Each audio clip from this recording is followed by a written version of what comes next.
another episode of Gun Table Talk. In fact, this is actually number 2 episode of Gun Table Talk where I do a long arm. If you saw my last one where I did the 1863 Sharps carbine, go check that video out to see my first long arm video. But for number 2, I thought it would be fun to bring out the 1855 Springfield Rifled Musket. Now, right off the bat, this is not an original, as most of you could probably tell. This is an Italian reproduction made by Chiappa, a very well-made reproduction. The quality is just as good, as not, if not the same, as a Pedersoli.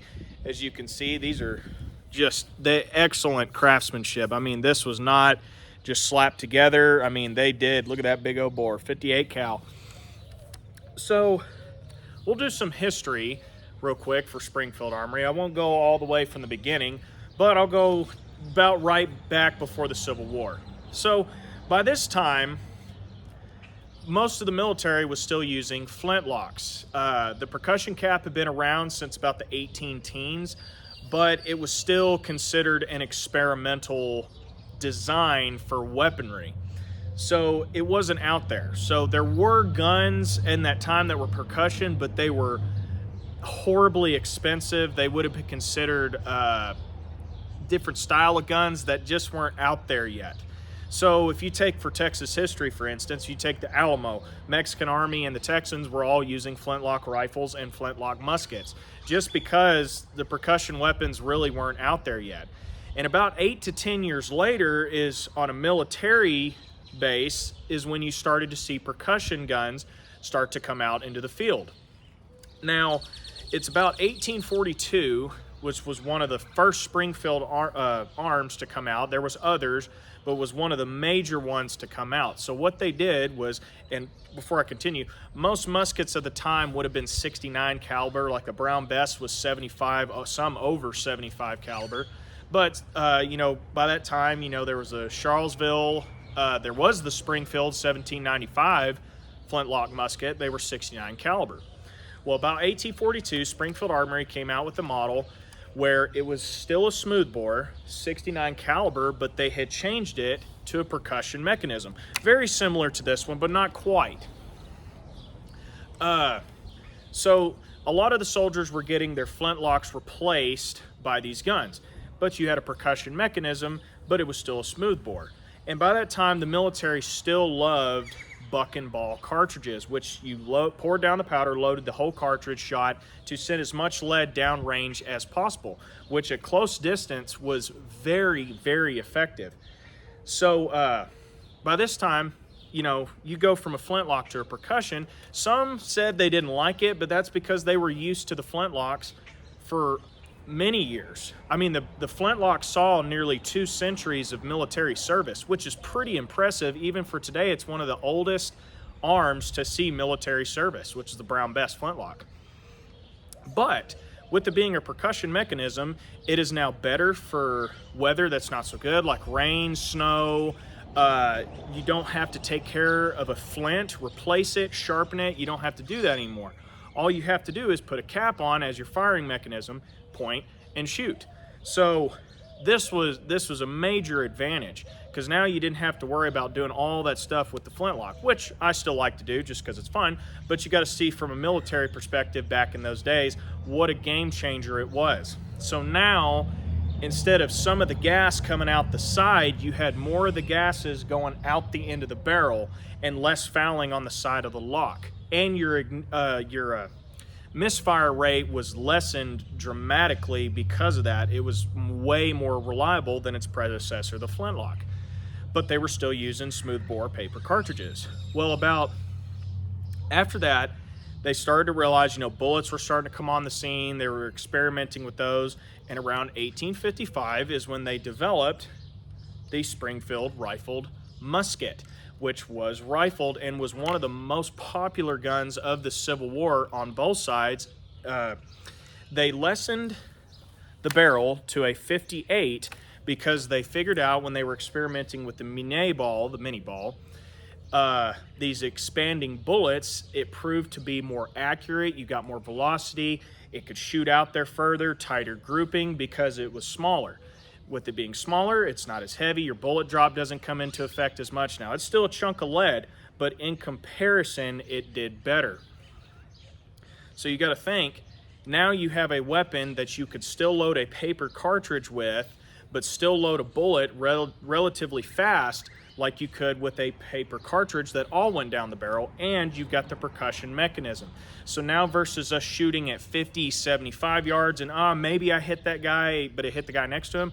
Now you take aim, you fire, odds are you're gonna hit exactly what you were aiming at, and they could reach out there way further. So imagine shooting a volley at 300 yards and pretty much all the projectiles are gonna get to that range. With the round balls with the smoothbore, it's like 50-50. Some will make it, some will hit the ground, some will fly over. This was a game changer. Now, as you can see, in comparison to a flintlock, there is some differences, like it is a percussion system. It does have a front sight, which also counts as the bayonet lug. It does have a rear sight, which most military guns back then did not have a rear sight.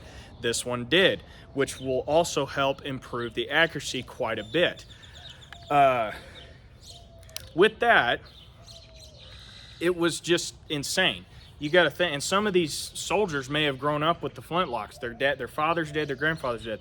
So this was a huge game changer. And it was still a weapon that had a bayonet on it. You still had your paper cartridges. It was still able to load fast and good, I guess you could say, a lot better. So with this particular model, they came up with a design for a different type of firing mechanism. That trap door open. So this had a tape mechanism. If any of y'all have grown up with the, dang mosquito, if any of you have grown up with the toy cap guns that had the little paper rollers where you pull the trigger, made a noise, that is where this came from. This gun, and as you can see, had a little trap door. As you can see, it being a reproduction, naturally it doesn't have that, but it's an example. You would put that in there, and as you would cock the hammer, it would raise the tape, which would get over the nipple right here. And if you can see real quick, there's a little tooth right there on the hammer. So what happened is when you brought it to full cock, hammer would fall, slice off that little bit of paper with that little mercury inside, would cause an explosion, setting off the gun. Now, some say compared to the flintlocks, this was a major advancement. Some say, oh, this was better than the percussion cap. Well, not exactly. In fact, in some of the trials, they didn't do good, and some in the field, they were prone to get wet, and if they got moisture on them of any kind, they didn't work. In fact, it said that barely half of when it was actually supposed to be fired, half of it went off. So a little less than half a misfire rate. So it's not very good. So it means the gun's junk, right? No, simply you just start, because it still had a nipple, you just start using the percussion caps. So they just got rid of that system and stopped using it, but it was a step in the right direction for this type of military and weapon advancement. It was a major game changer, and it was different. And like I said, some people say it was better than the flintlock. With this kind of as complicated as it is, I'd say it's probably about the same. Maybe the flintlock beats it just a little bit. But with that said, they just simply started using the percussion cap, and this was one of the most liked and sought after guns of the Civil War.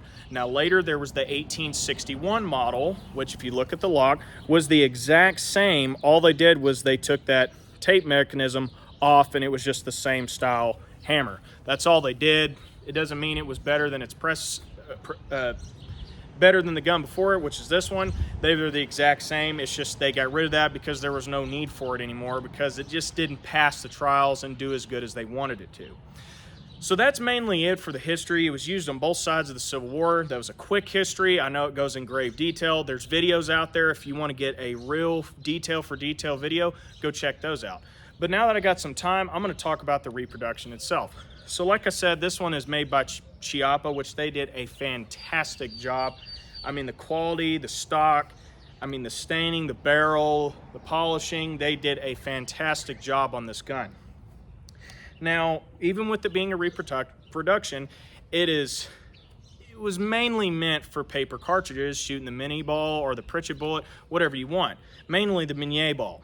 But they even tell you in the manual, you can still load patch round ball into this gun, which I have too, if you wish, and you can still get great accuracy out of this gun with a patch round ball. So you can do that if you don't want to get the bullet.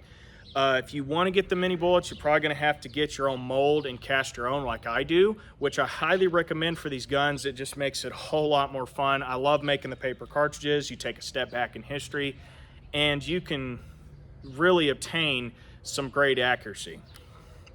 So I don't have a sling on it. I actually took it off, and I'll discuss that here in a second. So with the rear sight on this gun, it is an elevated rear sight, so it can go up to, I believe, 1,200 yards. You can move that sight up and it'll simply go up that ladder to wherever you want it. Now this is at the bottom setting for about 100-150 yards. Once you get further out there, you can pop that up, and because your bullet drop will start to come into effect. So that's cool too. Again, this was one of the first military guns to have that for infantry and foot soldiers. So major, like I keep saying, major game changer. With this one, like I'm saying, with the tape mechanism, it's just fake on this lock. It's just a cutout. It is simply there for looks. 5 minutes after getting this gun out of the box, I broke that little screw that holds the gate shut. Doesn't really bother me. I mean, if you lean it over, it kind of opens, but it doesn't really bother me when I'm shooting. It doesn't affect the accuracy, anything like that. This particular gun on the ramrod, as you can see, it's kind of thickened up, which the originals were like this too. And it's like that, if you can see that, it thickens up, so when you put it in that first barrel band, it helps thicken up to keep that ramrod there, so when you're shooting, it doesn't fly out like some other older guns. They were kind of loose and just sitting in there, where they didn't just fly out kind of when you were shooting. So that's a major upgrade with that, and I kind of like that. That's kind of neat. The back of the bottom of the ramrod is threaded. I haven't found a purpose for that yet. I know there's something, but I haven't, it just doesn't work for me yet. If you do want one of these, it was available about a year ago when I bought it. I'm not for sure now with how things are going on, but one issue I have with this, the trigger pull was like 13.5 pounds, like the heaviest trigger pull I've ever seen on any gun, old or modern, to where I had to put my finger all the way around it to get leverage to set it off, which was so uncomfortable. I didn't like it. It hurt my accuracy because you start to shake because you're trying to just get the gun to go off. Also, if you take a look at the front sight, oh, I don't know what that was. Look at this front sight, it's a lot taller. When you get them, they're very short, because this also doubles as the bayonet lug. And that was also a reason the front sights were short, because the design of the bayonet, it would sleeve over that sight and lock into place. Well, I had to send it into a gunsmith for that and the trigger. So at 50 yards with the factory sight, it shot like 18 inches high, which they were supposed to do that. The original guns at the time were supposed to do that so they could get the max yardage out of the gun. So at 100 yards, you aimed at the belt buckle, 200, you aim point of aim. So I see why they did it, but even for those standards, I would still rather have a gun that I point exactly where I want to shoot and that's where it hits. That's what I want. So I had to send it in, and the gunsmith I sent it into did a fantastic job. I will try to leave the description of him down below. They do fantastic work. He did a trigger job and he added a taller front sight, which I took this out and shot just this last weekend, and I don't even have to do any filing. It is at 50 yards, it was almost point of aim, exactly where I was wanting to aim at.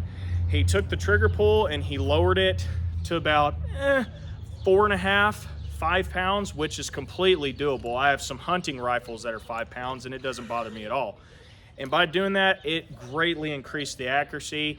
I want to take it out to 100 and test it out with the Maynard ball even further, but he did a great job on it. So I highly recommend this if you're looking for it. It's a great product. Well, anyway, guys, I'm about to run out of time. Remember, I'm the Musket Man. Keep your powder dry, and we'll catch you guys in the next episode. Thanks for watching. See you later.